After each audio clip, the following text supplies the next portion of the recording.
pertama yang tadi ya seperti yang kita bilang ya, kita akan bahas dulu mengenai gold ya. Di sini saya mau bahas dulu untuk intraday gold ya. Jadi kalau kita lihat intraday gold ini dia sedang berada di area resisten ya. Kalau kita lihat di 4 hours ya, 4 hours ini ada area resisten dan mappingnya itu masih sama. Sudah saya bagikan juga ke channel Telegram Juna Trading ID untuk mappingnya hari ini ya. Jadi kalau kita lihat memang tidak ada perubahan mapping karena memang si gold ini masih di dalam range mapping yang kita buat pada video yang sebelumnya gitu. Oke, pertama kita lihat dulu ada di 1990 ya sampai 1993. Ini ada area mappingnya dia 1 ya, 2, 3, 4, 5 ya kan, 6, 7 ya, ini juga 8 gitu. Jadi ini area yang cukup penting untuk si gold itu sendiri gitu, dimana area ini juga sempat kita bahas juga di 2-3 minggu terakhir ya mengenai candle weekly. Jadi kalau kalian masih ingat ya, candle weekly ini cukup penting ya untuk kita perhatikan ya. Kalau kita lihat di sini weekly candle kayak sini. Nah, jadi kalau kita perhatikan di weekly candle-nya, ini adalah resisten dari si weekly itu sendiri ya teman-teman gitu. Nah, ini resisten weekly, dimana resisten ini berperan cukup penting untuk si gold ya. Jadi begitu dia bisa break dari resisten ini atau dia bisa close ya di atas 1990 ya, maka si gold ini akan melanjutkan kenaikannya itu kurang lebih ke angka 2005 sampai 2009 kembali gitu teman-teman, di area sini gitu, melanjutkan kenaikannya gitu. Jadi selama dia masih close ya atau belum break ya dari si area ini 90 ya sampai 93 range saya sendiri itu saya masih akan fokus untuk coba ambil sell ya begitu dia ada confirm dari si gold ini sendiri gitu teman-teman. Oke, sekarang kita lanjut ya, ini mengenai weekly. Nah, sekarang kita ke 4 jam lagi. Jadi kalau di 4 jam kita perhatikan memang sudah mulai ada rejection di 4 hours ini ya. Kemudian 1 hours juga sudah mulai ada rejection, dan kita tinggal tunggu aja candle closing yang 1 jam ini apakah dia bisa close di bawah 90 ya atau tidak ya. Intinya saya patokan kita tuh candle yang ini. Nah, candle ini. Ya, candle ini begitu dia candle yang ini itu bisa close di bawah candle yang hijau ini, itu artinya si sellernya ini apa ya bahasa itu, dia berhasil menguasai pergerakan pasar kembali gitu. Memang area ini bukan area yang cukup favorit untuk seller sendiri, karena kalau kita perhatikan si gold ini sendiri itu masih trading di atas pivot level untuk hari ini teman-teman. Kalau kemarin iya seller itu suka, kenapa? Karena seller itu kemarin kalau kita perhatikan ini kan pivot level ya, ini pivot level. Nah, seller itu ada di atas di bawahnya gitu. Jadi harganya ini ada di bawah pivot level gitu. Makanya si seller ini cukup menyukai pergerakan gold untuk turun ke bawah gitu. Jadi kemarin itu kita juga ada bahas ya, kalau gold itu dibuka di bawah pivot level artinya akan ada penurunan lebih lanjut. Nah, ini area 72 ya sampai 69 adalah area yang dituju sama gold itu sendiri ya. Kemudian kalau kita perhatikan juga ya, kemarin itu dia sempat di area ini lalu dia pullback dan dia itu opening di atas pivot level hari ini gitu. Pivot level hari ini itu di 1976 gitu. Nah, cuma untuk hari ini ya, untuk yang jam ini jam 13.25 atau menjelang sesi London, di sini kita lihat bahwa si gold ini tertahan di area 90 sampai 93, artinya dia masih resisten yang belum breakout. Untuk dia breakout itu dia butuh break di 93.5 ya baru bisa lanjut melanjutkan kenaikan ke mana. Pertama targetnya di 2000 dulu ya, sini 2000 baru ke 2005 gitu. Nanti tertingginya itu kita lihat sesi ke 2009 sampai 2010 teman-teman gitu. Oke, itu berdasarkan dengan technical ya. Oke, sekarang kita lanjut korelasi ya. Kita mau bahas dulu nih mengenai indeks harga saham. Indeks harga saham di sini saya pakai NAS 100 saja supaya lebih mudah ya. Jadi kalau kita perhatikan indeks harga saham ini sudah mengalami kenaikan yang cukup besar ya, dan bahkan sudah straight push selama 3 minggu berturut-turut hijau ya. Ini minggu keempat hijaunya gitu. Kalau kita perhatikan memang masih cukup kuat ya. Karena kenapa? Dia itu naik ya, dan gold ini juga dia naik. Padahal kalau kita lihat kan sentimen dari perang sendiri itu sudah mulai mereda ya teman-teman ya. sentimennya udah mulai rendah, tapi ternyata gold ini melanjutkan kenaikannya lagi, bahkan hampir mencapai level 2000 kembali gitu.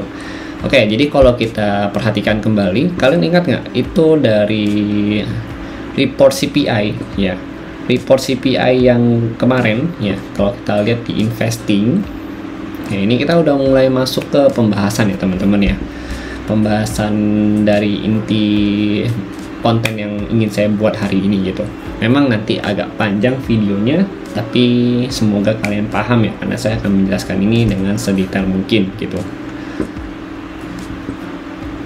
Oke, kita buka investing dulu. Jadi kalau kalian perhatikan di sini di ekonomi kalender ya, ini kemarin CPI itu tanggal, kita ambil dari tanggal 1 ya. Oke, di apply. Nah, kita lihat CPI. Nah, ini. Ya kalau kita perhatikan ya, kemarin itu CPI kan hasil reportnya kurang bagus untuk DXY ya, merah gitu. Berarti kan kalau untuk DXY sendiri itu merah ya gitu, kurang bagus gitu. Nah, berarti kan otomatis si DXY ini ya tidak mendapatkan power untuk menunjukkan kenaikannya gitu. Nah, CPI ini juga menunjukkan bahwa inflasi, tingkat inflasi di pasar itu menurun gitu. Terutama di mana? Di core CPI-nya gitu. Dari 0.3 dia turun ke 0.2 gitu. Ini cukup bagus untuk perkembangan ya. Karena artinya inflasi menurun, dan itu dampaknya kemana? Dampaknya The Fed tidak akan menaikkan suku bunga gitu. Jadi suku bunga itu kemungkinan besar potensi tidak dinaikkan kembali, bahkan yaitu akan dipangkas ya di tahun 2024 nanti. Itu sesuai dengan ekspektasi dari si pelaku pasar yang ada saat ini gitu. Makanya kenapa mereka membuang dolar ya, karena kalau suku bunga sudah tidak dinaikkan ya, dolar itu otomatis tidak begitu menarik lagi di mata mereka untuk returnnya ya, return dolarnya ini tidak begitu menarik lagi. Jadi mereka akan mencari sesuatu yang memang memiliki return yang cukup besar gitu. Salah satunya apa? Ya salah satunya adalah kalau kita lihat di sini ya, itu ada dari gold ya, yang pertama dari gold. Terus yang kedua itu dari si harga saham ini gitu. Ini ada dua instrumen investasi yang dimana ketika The Fed tidak menaikkan suku bunga, ini sangat menguntungkan untuk pelaku pasar itu sendiri gitu. Jadi ini adalah kenapa sih mereka itu bisa naik, karena cash flow, aliran uang yang dari dolar itu sendiri, yang awalnya mereka itu memegang dolar karena berharap dolar itu masih punya return yang baik ya.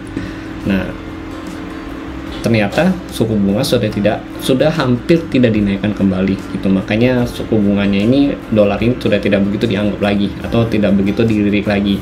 Makanya mereka itu banyak ya menaruh atau berpaling ya dari dolar atau dari yang namanya obligasi. Kalau kita tahu US 10 ya, dari obligasi itu berpaling ke gold sama si saham gitu, pasar saham masuknya. Karena kan kalau kita lihat juga obligasi sendiri juga sudah melakukan penurunan yang cukup signifikan ya gitu. Penurunannya itu dari 5% ya, sekarang ada di 4,39% gitu. Jadi ini penurunan cukup signifikan ya, dimana ketika Fed tidak menaikkan suku bunga lagi ya, obligasi sudah mulai turun secara perlahan gitu teman-teman gitu.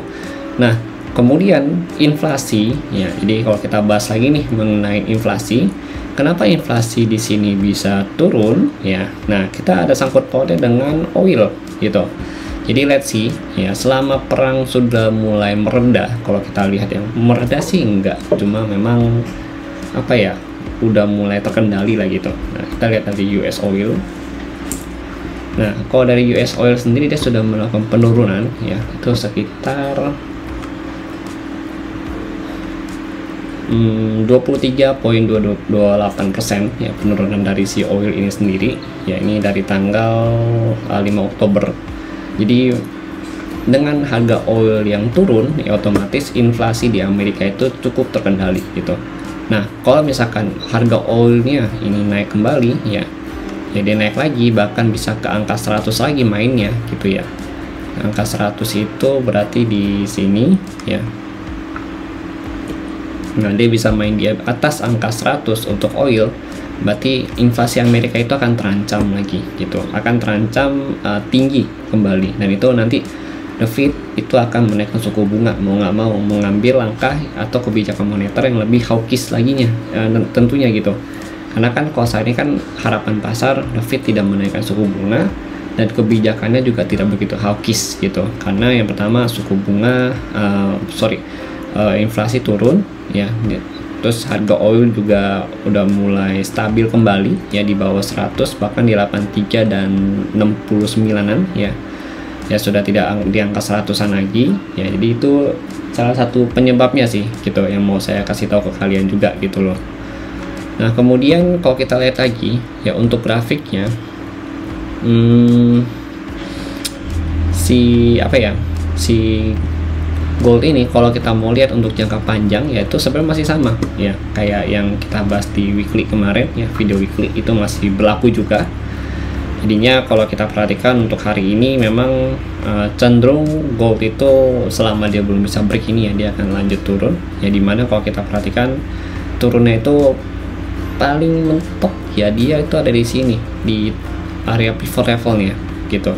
Pivot levelnya itu ada di kurang lebih di 76 saat 1976 untuk penurunannya ya. Jadi ya bisalah kita dapat sekitaran sembari kisaran 100 pip sampai 50 pip atau 150 pip paling banyak itu bisa kita kantongin gitu. Dengan catatan apa? Dia tidak break dari area 90 sama 93 ini teman-teman gitu. Oke. Nah, kemudian untuk hari ini ya kita juga mau bahas ada beberapa news untuk hari ini ya. Yang pertama itu cuma ada 2 ya, besok yang banyak ya. Nah, besok ada crude oil ya. Kemudian ada Indonesia Jobless Claim, terus ada Core Durable Goods Order, dan juga ada FOMC. Oh iya, berarti malam ini ada FOMC teman-teman di jam 2 malam gitu. FOMC ya, kurang lebih bulan ini kayaknya akhir bulan ini ya, itu ada 2 kali FOMC di minggu ini ya. Jadi let's see nanti bagaimana ya ke depannya. Nah, ini FOMC nanti jam 2 malam, kalian harus stay tune ya untuk update-nya. Nanti akan kita update juga ya, nanti akan saya update di sini mengenai FOMC ya. Kemudian untuk hari ini malam ini lebih tepatnya di jam 10 malam itu ada exciting home sales ya, itu kurang lebih di forecast kan sebenarnya kurang bagus ya. Jadi pada previousnya 3.96, forecastnya 3.90 ya. Actualnya nanti kalau dari forecastnya sih seharusnya jelek gitu ya, minus untuk DXY. Nah, ini juga kalau kalian lihat untuk indeks ya, ini akan berpengaruh kemana, karena dia penjualan rumah, ini akan ngaruh ke bagian saham properti teman-teman. Jadi S&P 500 ya itu kalian perlu perhatikan juga, karena S&P 500 itu isinya adalah saham properti banyakan gitu, konstruksi lebih tepatnya gitu. Oke, jadi mungkin itu dulu yang mau saya bahas. Nanti kalau misalkan ada perubahan lagi ya mengenai mappingnya yang hari ini, yaitu kita akan bahas lagi di channel Telegram ya, atau di video berikutnya di hari berikutnya gitu. Jadi itu singkat dulu penjelasannya kenapa korelasinya dan kenapa mereka bisa naik dan mereka bisa turun ya. Itu nanti mungkin akan saya buatkan lebih khusus lagi video JTSC-nya yang menjelaskan lebih detail mengenai korelasi pair-pair yang tadi kita jelaskan gitu. Oke, terima kasih dan sampai jumpa pada video berikutnya. Halo semuanya, kembali lagi bersama saya Johan di Juna Trading ID. Jadi pada kesempatan video kali ini kita akan membahas kembali untuk update dari pergerakan gold ini sendiri atau XOUSD.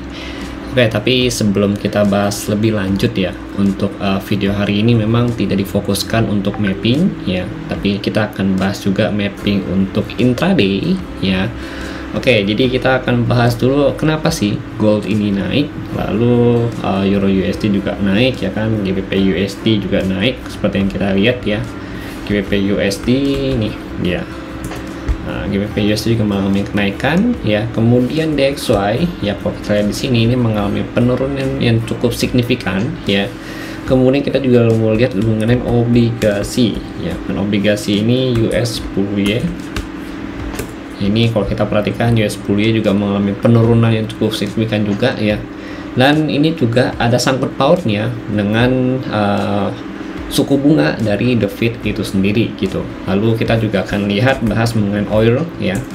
Oil price juga kalau kita perhatikan juga dalam beberapa hari ini dia mengalami penurunan juga ya untuk oil. Oke, kalau kita lihat ya mengalami penurunan juga. Ini juga oil ada sangkut pautnya mengenai inflasi. Jadi apapun yang akan kita bahas di video hari ini yaitu ada sangkut pautnya dan saling berkesinambungan gitu. Jadi mereka itu apa ya, bisa dikatakan saling melengkapi satu sama lain. Dan memang nanti kita akan ceritakan ya satu persatu yang mulai dari awal hingga akhir ya supaya kalian itu juga paham. Nanti mungkin untuk video ini kita juga akan masukkan ke dalam bagian list JTSC atau Jurnal Trading ID Short Class ya. Karena ini juga menurut saya cukup penting ya, membahas semua korelasi data yang ada gitu teman-teman. Oke. Sekarang kita akan mulai dulu dari yang pertama, yaitu membahas mengenai XAU USD dan juga indeks saham gitu atau indeks harga saham ya. Oke.